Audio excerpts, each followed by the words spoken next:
60 jetë të humbura, shumë fish, dhimbje, lot dhe mallëngjim. Familjarët e viktimave në Koçan përmes një marshi protestues kërkojnë drejtësi për fëmijët e tyre. Dhjetra qytetarë në Koçan të veshur me të zeza ju bashkuan protestës, të cilën kishin vendosur ta bënin të qetë, por me pankarta që flisnin më shumë se sa heshtja e tyre. Kjo nuk është fatkeqësi. Kjo është vrasje. Sistemi i korruptuar, po i vret fëmijët tanë. Stop drejtësi selektive. Vrasës. Marsh për 59 engjëj tanë. Shkruhej në pankartat që mbani në duar krahas fotografive të disa prej atyre që ndërruan jetë natën e kopshme. Protesta nisi në qendër të Koçanit, pastaj vazhdoi përreth kafenesë pronarit të diskotekës Puls, aty u ndalën dhe heshtën për nder të viktimave.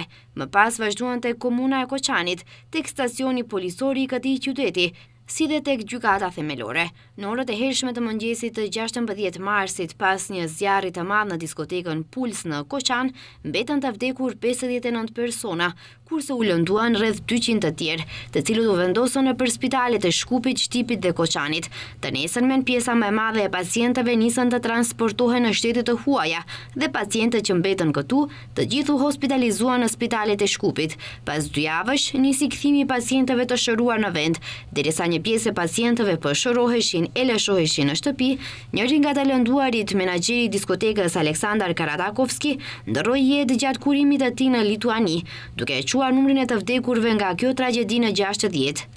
Ministria e Brendshme deri tani ka arrestuar 31 persona nga 34 të dyshuar në këtë rast. Ajo që dihet deri tani është se diskoteka ka pas vetëm një derë dhe nuk ka pasur as derë emergjente, por as ndonjë mjet tjetër kundër zjarrit, ndërsa ndërtimi i objektit, sidomos kulmi, ka qenë nga mjetet që përfshihen lehtë nga zjarri, gjë që ka bërë që të gjitha viktimat të vdesin nga tymi që e kanë thithur dhe jo nga djegjet që kanë kapluar trupin e tyre, të cilën e konfirmoi edhe autopsia e tyre.